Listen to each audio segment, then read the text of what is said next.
sát bập bé với nghe chủ liền chấm rồi ra slack chơi ball na để thay dân mưa tấu vậy tấu ở đầu bộ slack chơi ball cái gì là chẳng xây để si mình bán cây si mình bán có vì si bàn đấy bán mà các bạn mở rối dương vậy tha ở vì mặt xung chọc nó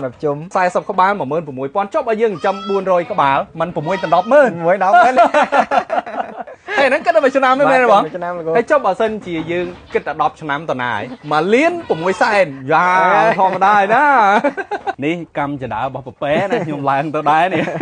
món ta bọc bé đó là thư cho đã bây món là của buổi xanh nó phức bỏng ôn mà đo lại hồn bọc bé này ô các bà lại được hong món luôn ô tràn bên tênประมาณก็บ้าบ่ bọc bé này bây chặt sập bát sập bá là cô ô tràn đấy tăng tôi tăng thông ấy đâyกับปงไตโรงจำจนไหนหรือก็หิบทีมดำใบยังออยเวียนตะแขวมินทิกภาพวัตถุเมียนกดกงกรึงกสิกรรมจิตรานประเภทด้วยจีมาสิ้นส่วนจมในสัตว์มาสิ้นกันเสือมาสิ้นไวสมัยมาสิ้นหันดำเจกนั่งประเภทตุ่มในรบป้อนหมกตีทีมไอ้ปลาแรงเจนแขวlà cô อ๋อ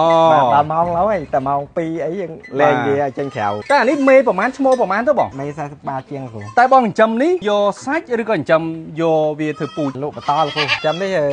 ยังโยซัดบุกซ้ำมวยโยปูแค่บัดไทม์เคยบองจำโดยเฉลยนะบองน้องวิลางหมายจับสับขบ้าเนี่ยเมียนเมย์สายสับตะแขวปีนุ๊กเจชโมดให้นังโกนชโมดบองได้ประมาณขบ้าชโมดเหล่านี้เป็นเมียนจุ่มเตอร์สตีลกับชโมดสตีลเมียนไปให้จะดับแผลขบ้ามาให้ขบ้าเมย์วิโหชโมดยังดักชโมดไอ้จังเมียนบาบอกวิให้นั่นนังเมียนบาไม่หมันบาบอกบายังแหบบาแต่ทุ่มแหบตกเมย์ทุ่มหมักบาฮะเมียนเอาขบ้าเลยอันนั้นแหบแต่แปะเมย์แต่ทุ่มเตอร์นี่ไปแปะดาวสำคัญชั่วโมงมุ้ยเมย์ประมาณมวยยังหนักถึงไม่ดับผมอันนี้คลังได้จังปันเจ๊กูเบียเเหม็นโหมนักนี่ต่างอ้อยเบียดูเวนทีนี้ก็อ้อยถ้าก็อ้อยอัด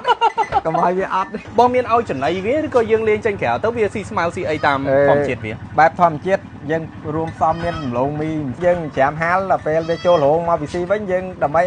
ไปจ้าหมูปนายยมเคยใช่บองยมเคยบองโดยจีเมียนใบถุงเมนี่บ้านปนายขนมมาบล้อโดยจีเคยปะเป้เขาคนนี้บองอันนี้โดยอัดเมียนพองหรือก็เวียไม่บองอันนั้นเวียดังกระไหลบอกเวียหมองหรือก็ไม่ปลาอันนี้ยังจุ่มแหบโกนตุยเวียกับอ้อยเวียจอนคนนี้เจ้าเอาไปวิโจยังเอาวิโจหรือก็วิโจคลุนเวียดังกระไหลคลุนไอ้เลยกูนั่งเมียนลงนั่งซีเมียนอย่างไรซีนั่งเมาปีหงมัดดอดังกระไหลเวียซีนั่งได้ชัวจ้ามั้งปะเป้อันนี้ประมาณหายอายุกาลบอกเวียบอกอายุกาลไม่บอกเวียเมี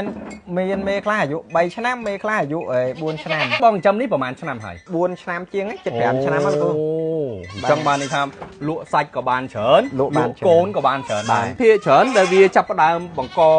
เตยจีโกนเวียหรือก็เวียจับประดามหัวชั่วโมงให้ระบะประมาณแต่ผมเปิดคล้ายเวียหัวชั่วโมงกูจังบานในทำบ่เส้นจีใบชนะนี่เมเวียไปบานโกนบานประมาณดองไงมาชนะโกนปีดองใบมวยมาชนะโกนดอกปีดองอ๋อบานเวียแผงคล้ายเวียโกนมาดองจังจะไหนเชียงโก้จะไหนเจียงหรอกูอันนี้เลื่อนเชียงโก้โกนมาชนะบานตามมาดองหรือมันมาชนะบานเชียงมาชนะพ้องเนาะบานปะเป้เมนโกนแต่มวยติเมนโกนแต่มวยเมียนมวยเพี้ยติเป็นเมย์ไปจ้าเมียนปีเมียนใบ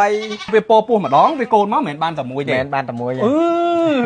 ยังสมาโดยตะโกแต่คนใต้วิ่งจำโกนโดยตะดอกได้โดยตะดอกได้ได้ตะดอกมาชนะเมย์นะไปเอาพอเยอะไปไอ้บ้านđóเลยแผงก็บ้าละโกนมาดองปีด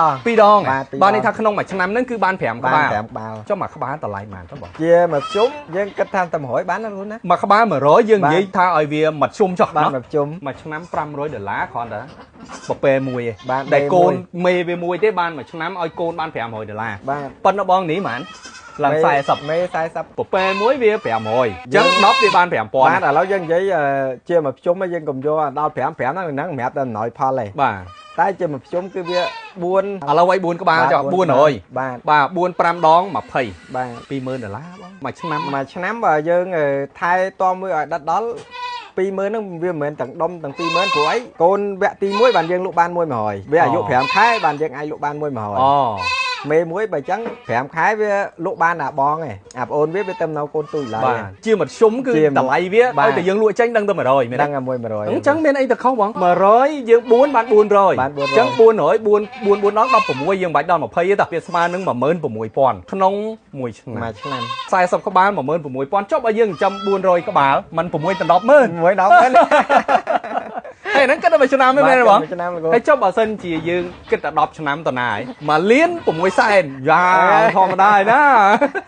ឲ្យតែមានកំណត់លោកណា បាទ មានជាយើងតិចបាន បាទឥឡូវយើងចាំថាម៉េចមក40ក្បាលមែនទេបង 40ក្បាលមេ40 បាទចុះបើយើងតឡើងដល់400ក្បាលរឿងអីមិនបានមែនទេបង បាទ អាហ្នឹងប្រហែលអញ្ចឹមអត់បងពាក់ព័ន្ធមួយចំណីពាក់ព័ន្ធជាមួយនឹងជំងឺអី ខ្ញុំកន្លងមក4ឆ្នាំនេះ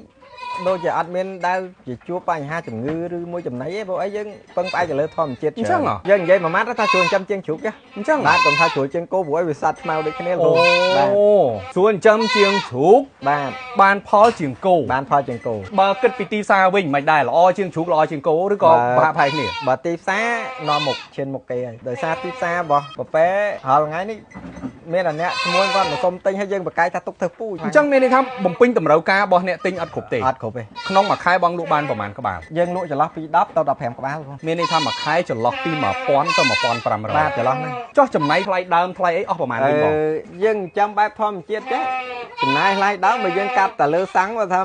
យើងនិយាយថាមួយឆ្នាំទៅសាំង10កដុងចឹងណាមួយខែទៅជីមួយកដុងមួយថ្ងៃ ស៊ីមួយកដុងវាស្មើនឹងប្រហែលមួយកដុង300000ទេ 30លីត្រវា100000ជាងលោក 100000ជាងទេ បាទ ចំណាយផ្សេងៗទាំងអស់លេងប្រហែលជាក្នុងមួយខែចំណាយអស់ប្រហែលវិញ យើងគិតថាចំណាយតែលើការយើងមកមើលថែទាំមកវាហូបចុកហើយនឹងមានពេលខ្លះយើងជួលក្មេងមើលចន្លោះពី300ទៅ400ឡាន មួយខែនៅសល់1000ជាងបងប្អូនមិនធម្មតាឯណាអញ្ចឹងតែ40ក្បាលមេទេហ្នឹង បាទ បាទចុះទម្រាំយើងចិញ្ចឹមច្រើនជាងហ្នឹងទៀត បាទ អានេះមេឲ្យឈ្មោលតម្លៃខុសគ្នាអត់បង ជាទូទៅឈ្មោះតម្លៃល្អជាងឈ្មោះគេឲ្យទីផ្សារវាខ្ពស់ជាងមេចន្លោះពី1រៀលដល់5កាក់ អញ្ចឹង ក្នុង1គីឡូដូចគ្នាហ្នឹង មានអត្រាដែលវាពេលដែលយើងកើតមកឧទាហរណ៍វាកើតមកវាមានជួបជំងឺឬក៏វាអត់ល្អឬក៏វាអាចនឹងងាប់ទៅវិញអីហ៎បង មានខ្លះលោកគ្រូ បើគីឡូវិញប្រហែលបងអានេះ បើថាយើងអាចចូលទីផ្សារបាន20គីឡូលោកគ្រូក្នុង1ក្បាល ចុះខ្ញុំឮពាក្យមួយគេថា